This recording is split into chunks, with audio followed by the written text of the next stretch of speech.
Hello and welcome to Where Wendy Travels, Where Wendy Creates. I wanted to show you some of the products that I am using. I've bought a bolt of cotton fabric, and I have bought a bolt of lace, and I'm going to throw in some scrap fabrics left over from a project and make some boho curtains for doors. Awesome. Okay, so for this window or door divider, we have a 7.5 foot, not including the trim on the sides, to make our doorway or our double doorway room divider that we are going to put together. So first I have this table runner. It's burlap. And with this, I think what we're going to do is fold it directly in half. And then once we have it in half, we are going to sew approximately a 1.5 inch down on the table runner right here to make a professional looking top, which when on the pole is going to gather and look, hopefully, very, very nice, ruffled up on that top. And then we're going to take another area that's approximately 3 inches, and we're going to sew. The top line is already done with our decoration, and the bottom line is going to be where we can put our pole inside for our room divider.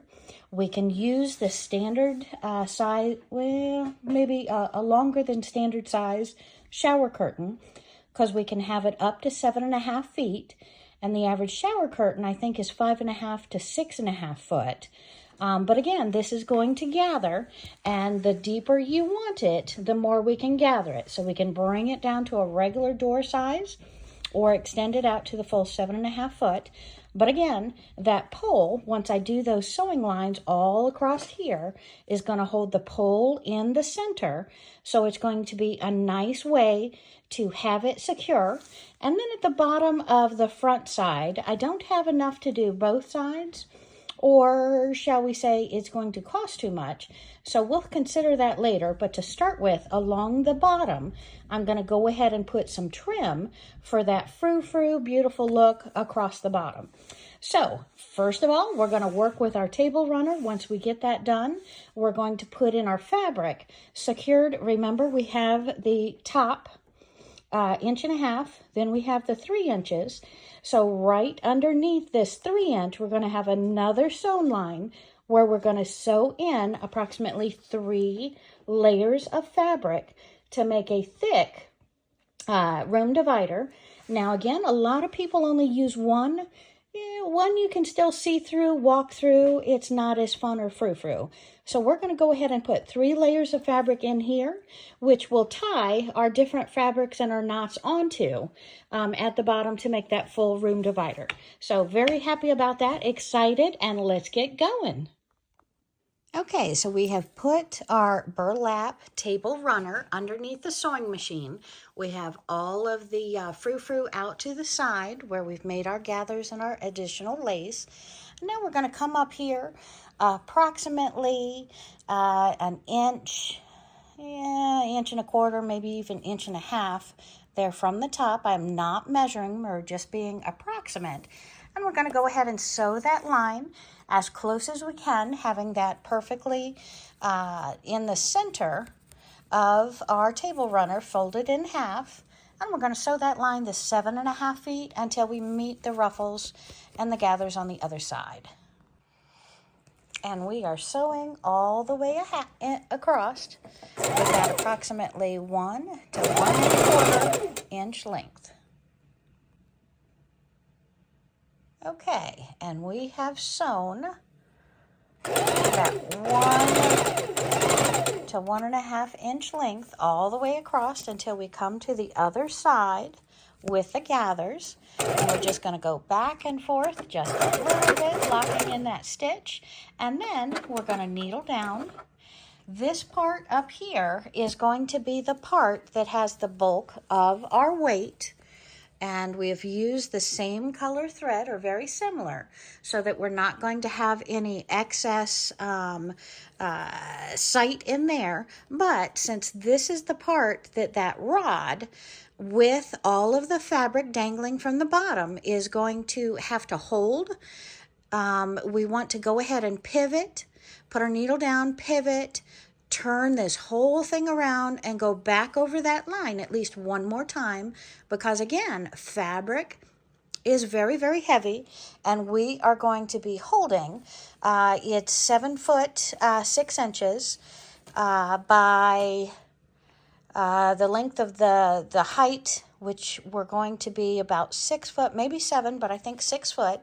So if we go 5 yards at 36 inches by 42 inches times 5, we are going to have approximately 5 yards. And then we are going to make this triple thickness is what I'm thinking about right now. So that triple thickness, 5 times 3 is 15 yards. So this stitch line right here has to hold 15 yards. And I don't know about you, but 15 yards being held is quite a little weight. Plus, we're going to hang it from the door. We're going to have the extras, the lace, the ribbons, the weight of this, which is not much. But when I put the beads on, they're wooden fabric and beads. So you're going to see what they look like. But that's extra weight. Plus, if you pull it real quick, open, you shut it real quick, you throw these in and out of the way, and they're hanging there forever, being torqued, pulled, dropped, whatever. We want to have that line very, very secure. So we're going to pivot, turn around, go back over it. We may even do that a third time because of all the weight it's going to hold. Okay, let's pivot. Okay, so we've needled down, lifted the foot, we've grabbed all this, we've turned it on the inside of our machine, we have all this, we're going to put it in our lap, and we're going to go back over that stitch line as close as possible, the entire 7.5 foot length. And I have gone ahead and changed my machine to S, which is going to make it go over 2 lines instead of 1 line. So that's going to be triple strong as we go across. Of course, our bobbin and our top thread is the same, so it's going to blend in rather well. Here we go.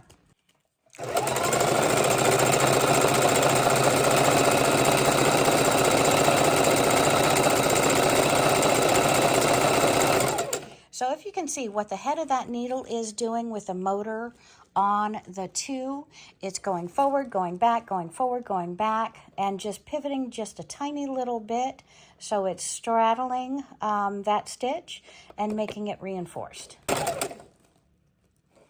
So what you can see, it is pivoting as we go through. So on the blue, the S1, on the Singer machine, it's doing a double line. So it's going forward and back, over, forward and back, over. So it's going constantly pivoting, reinforcing, and making that stronger.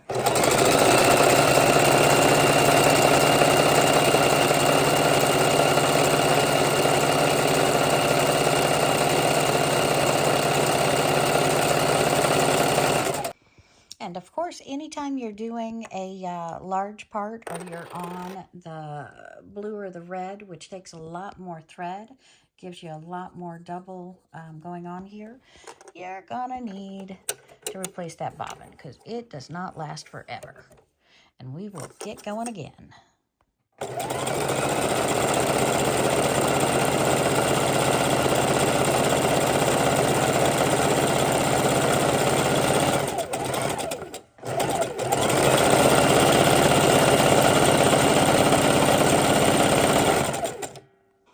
Okay, so we have done our line, and now we're looking at the trim on the side, and depending upon how you are going to hang this up on a rod or on a line, we are going to go ahead and sew a nice square around this burlap out here so that that can dangle down and not interfere the length of it with our boho valance. So we're going to go ahead and do a circle over here to keep the strength and validity of the burlap so it doesn't wear, tear, fray, and go bad on you with repeated pulling it in and out of a post or keeping it in place over the years.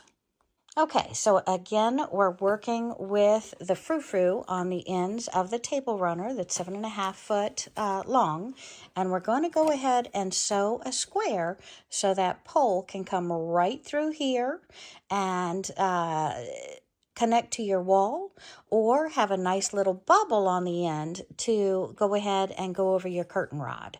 So we're going to sew that here to reinforce that, and just like fabric frays, just like ribbon frays, just like my trim frays, if we sew around it, we're not going to worry about it fraying. So here we go on that.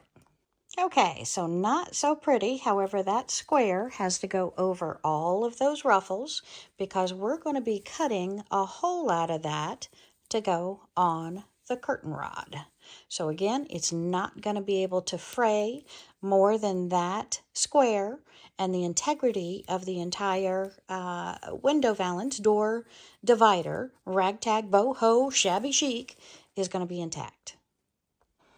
Okay, so now we are going to drop down and do our stitching approximately 4 fingers down from where our first secure line was. And we're going to sew all the way across the 7.5 feet, pivot, pull our foot up, needle down, pivot, and come right back the whole length to reinforce it. Okay, so now it's time to audition what I want to put on the top of the burlap for the decoration. And again, not the top, but the very bottom of the burlap, which will be still on the very top of our valance. This I purchased at Hobby Lobby. It's normally $7.99 per yard. However, I got it on clearance. I think this was the second or third clearance they've gone through for $6.72 for the entire bolt. And again, it's not the entire bolt. It's just very little whatever is left on it. But again, looking at this, I'm really hoping I have enough to cross it. We're only looking at 7.5 feet, so I'm sure I do. Let's go ahead and measure it out and see how it will look on the edge, and I'll show you that momentarily. Okay, so I'm just starting to lay this out, and I am actually loving this more than I thought I would. We have our top sewn. We've got our square where our peg's going to come through to stop the rest from fraying. Then we have our line that our rod is going to go through, approximately 4 fingers wide. And now I'm trying out the trim. I think I'm only going to put it on one edge. Whatever edge you decide is the front of this is where I'm going to put it. We may end up putting it on the back, but again, it depends upon how much I have, and again, how much you want on it to show in both rooms. So let's go ahead and measure this out and get this sewn on. I'm going to do a zigzag stitch. I'm considering a zigzag stitch on the very bottom line and the very top, but I'll let you know what I decide when we get to the sewing machine. And instead of working on my normal table today, I am on the cutting board just for convenient purposes with the renovations going on right now. Okay, here we go. Okay, so the main considerations when we start to sew this on is getting the edge from fraying, plus you see these things overlap, so I actually have 2 of them on both sides, either side I would do, that I'm going to have to sew on those threads into the fabric so I do not lose them or have them dangling down, because I think it's going to be a much more complete look when I have these dangles, all, if they would cooperate, all tucked in to where they don't show. So we're going to go ahead and zip